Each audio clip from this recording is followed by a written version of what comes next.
Ya tengo el placer de estar con Francisco Coll Morales, economista. Fran, ¿cómo estás? Un placer. Hola, nada, un placer estar de nuevo en Periodista Digital y como digo, siempre es un placer estar contigo hablando sobre economía y política.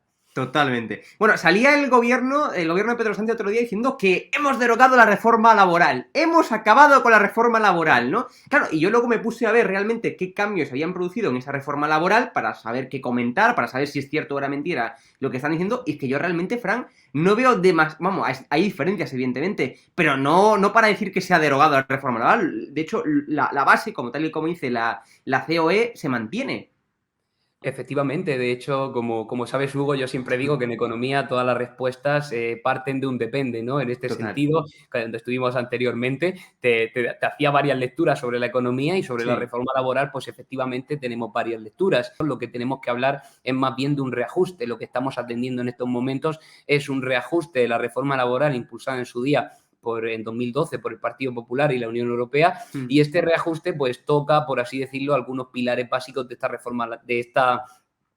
reforma laboral anterior. En este sentido, los pilares que ha tocado el gobierno, en los que se ha centrado, ha sido en primer lugar la temporalidad. Como sabemos, España presenta un gran problema de temporalidad, no solo en el sector privado. Hay que decir que la temporalidad en el sector público superaba este año pasado y el anterior a la temporalidad en el sector privado, con lo cual estamos hablando de un problema que afecta a todos los sectores. Y en este sentido, pues lo que ha dicho el gobierno en esta nueva reforma laboral es que va a limitar los contratos temporales con una serie de medidas y con una serie de Sí. sanciones, que ahora los convenios de empresa van a primar los convenios colectivos frente a los convenios de Ujú. empresa, que esto pues es una medida que introduce rigidez al mercado laboral, pero que, como digo, pues no es tan lesiva como a priori Claro. podía esperarse, como a priori se esperaba teniendo en cuenta las declaraciones de la ministra Díaz, ¿no? Pues el gobierno ha mantenido en este sentido los costes de despido, con lo cual pues esto es una medida que tranquiliza también a los empresarios, teniendo en cuenta que no va a incrementar más todavía esa rigidez laboral en materia de despido.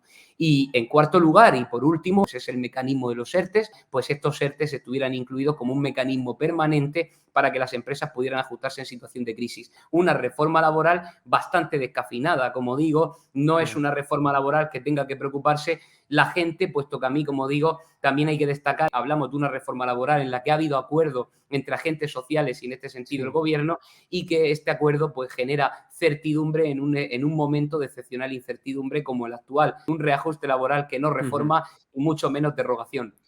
Yo lo que no entiendo, Fran, y a ver si consigues explicármelo, ¿cómo puede ser que teniendo los precedentes que tenemos, y es que la reforma laboral, es decir, la flexibilidad laboral, no la rigidez, la flexibilidad a la hora de contratar, a la hora de despedir, a la hora de hacer contratos, permitió en los momentos más duros de la crisis iniciada en el 2008 crear empleo? Recordemos que España estaba al borde de la quiebra, al borde del colapso, pero sin embargo permitió crear empleo, está permitiendo la flexibilidad, por tanto, la liberalización del mercado, está permitiendo crear, bueno, pues empleo, está permitiendo aumentar el PIB, está atrayendo inversión extranjera, por ejemplo, en la Comunidad de Madrid. ¿Cómo puede ser que teniendo estos precedentes, pues a estos del gobierno se les ocurra, aunque sea de forma descafinada, como estás diciendo, implementar rigidez en el mercado, cuando eso está más que demostrado que lo único que hace es impedir la creación de empleo?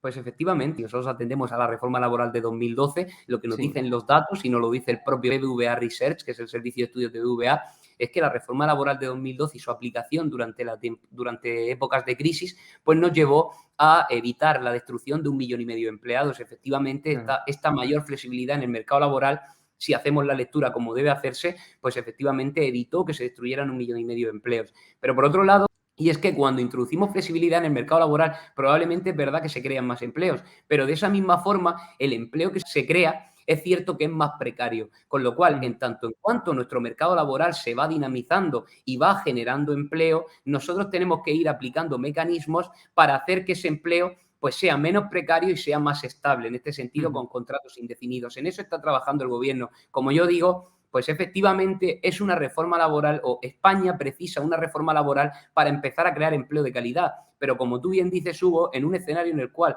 tenemos una tasa de paro que es Claro. la mayor tasa de paro de la Unión Europea, y tenemos una tasa de paro juvenil que en este sentido también se presenta como la mayor tasa de paro juvenil de la Unión Europea, Sí. pues introducir rigidez al mercado laboral, pues efectivamente es un claro riesgo que en este sentido nos afecta muchísimo, puesto que, como digo, tenemos un desempleo estructural bastante elevado y en un escenario en el cual necesitamos crear empleo, que al final, cuando ya hemos creado el empleo, cuando ya tenemos una economía solvente, que ya está funcionando, que tenemos que aplicar en cierta forma rigidez, pero en un escenario como el actual, donde tenemos que crear empleo a porrón, pues no es, yo creo que es un claro error efectivamente introducir rigidez laboral. Con todo, esta medida, como he dicho, es bastante descafeinada, Hugo, es una medida, es un reajuste, pues es cierto que no introduce una rigidez como para asustarnos. La rigidez que introduce se puede paliar, por así decirlo, con esos ERTEs, con ese mantenimiento en los costes del despido, así como otra serie de cosas que se van a mantener y que se van a implementar, ¿no? Puesto que al final la patronal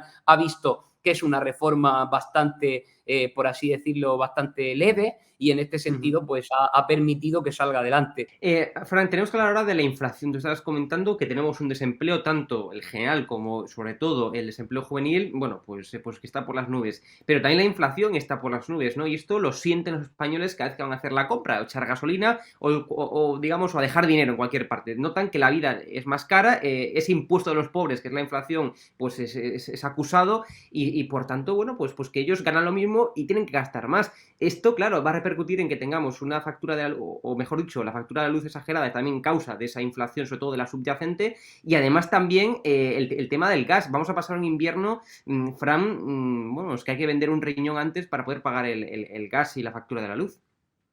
Pues desgraciadamente sí, desgraciadamente en estos momentos la inflación nos mantiene pues muy preocupados por el simple hecho de que pese a que se consideraba que era una inflación transitoria, en estos momentos pues ya escala máximos. Entonces, con lo cual esto es un problema porque en un escenario de recuperación todos los ciudadanos tenemos que consumir, tenemos que gastar, tenemos que mover la economía. Claro, en tanto en cuanto crece la inflación, en tanto en cuanto los productos que compramos son más caros, los recursos, como no aumentan los salarios, pues podemos comprar menos productos y en este sentido consumir menos con lo mismo, con lo cual esta inflación afecta en primer lugar a esa recuperación económica, provocando que la economía crezca, pero crezca mucho menos de lo esperado. Y esto es una situación que tenemos que tener en cuenta de partida por el hecho de que la recuperación con una inflación muy elevada se va a producir mucho más tarde. Hay gente que habla ya de que la recuperación española, mientras se preveía para 2022, con esta inflación y en un escenario de inflación elevada, pues nos vamos a ir a 2023. Esto es el principal factor, por así decirlo, que nos va a generar la inflación. Y por otro lado, pues efectivamente ese incremento en los precios que está creciendo constantemente y que nos lleva a una situación de malestar a las propias familias. Como sabemos, las familias salen de esta crisis, muchas de ellas muy deterioradas, salen en una situación muy complicada, las empresas también, y claro, pues esta inflación, si se mantiene persistente a lo largo del tiempo, les va a afectar notablemente e incluso podría llevar a la quiebra a muchas empresas que no pudieran asumir todos esos costes y que no pueden integrar, por así decirlo, ese margen.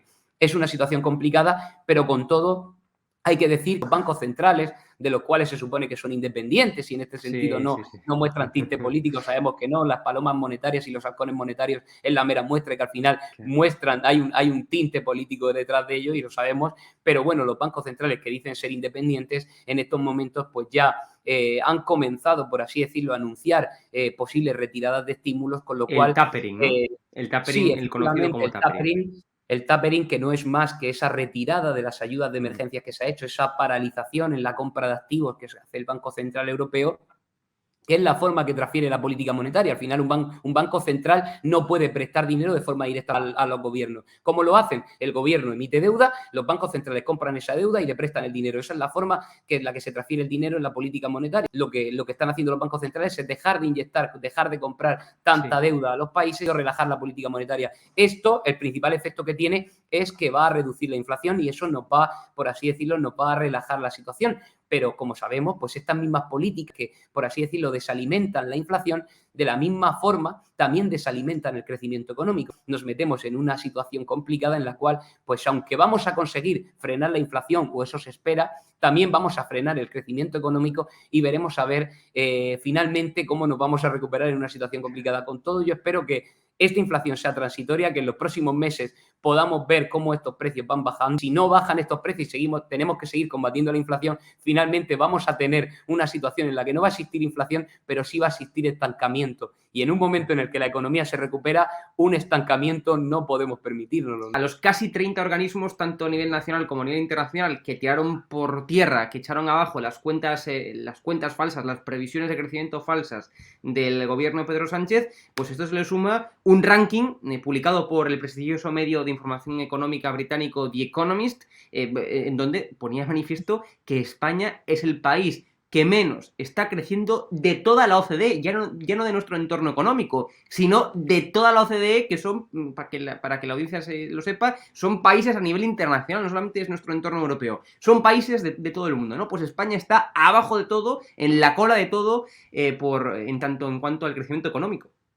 Sí, no, incluso estamos por detrás de México. El diario The Economist, pues ayer nos sacaba los colores diciendo que España es la economía que por así decirlo, peor lo ha hecho durante la pandemia. Esto es una situación que conocíamos, Hugo, lo hemos dicho a lo largo de todos estos meses, lo hemos hablado de forma constante, incluso la anterior entrevista que hablábamos se decía que el cuadro macroeconómico del gobierno nos ofrecía una previsión del 7% y sin embargo los organismos decían que íbamos a crecer con suerte un 4,5%. Efectivamente, y no, este ranking pues refleja eso, ¿no? Refleja esa caída del 11%, refleja esta recuperación incompleta que se va a postergar al año 2023. Este ranking lo que muestra es efectivamente cómo lo ha hecho la economía española y nos demuestra que efectivamente la economía española no solo no lo ha hecho lo mejor posible, sino que presenta tantos riesgos como luces en el horizonte y hay que tenerlo muy en cuenta. Este ranking lo que nos dice efectivamente es lo que luego vemos en indicadores como el de desempleo, donde España registra la mayor tasa de paro de la Unión Europea. Si nos vamos a la temporalidad, este ranking refleja también esa muestra de la temporalidad, donde España duplica la temporalidad de la Unión Europea. La tasa de desempleo juvenil, donde España también lidera el ranking con mayor tasa de paro juvenil de Europa, donde la productividad, donde España también vemos que es una economía con la productividad estancada, donde al final son todos estos indicadores que constantemente estamos mencionando y constantemente resaltamos para que la gente lo sepa y para que la gente sepa que la economía española adolece de problemas pues muy, muy severos y muy importantes, pues todo esto se acaba reflejando en este ranking que publica The Economist y que efectivamente nos sitúa como una de las economías que peor lo está haciendo. Y esto pues es el mero reflejo, como yo digo, Hugo, cuando un indicador no es más que un termómetro que mide cómo está la situación. El termómetro nunca tiene la culpa. Cuando tú estás mal o tienes fiebre y te miden la temperatura y tienes 39, la culpa de que tengas 39 fiebre no es del termómetro porque lo marca el termómetro. La culpa es precisamente de tu cuerpo que está atravesando una enfermedad y que te lleva a que ese termómetro registre 39 de fiebre. Y esta es la realidad de este ranking que algunos pues, van a tratar de manipular, pero que, como digo, pues este ranking no refleja más las fortalezas y las vergüenzas de una economía que a la luz de los datos pues no lo está haciendo bien.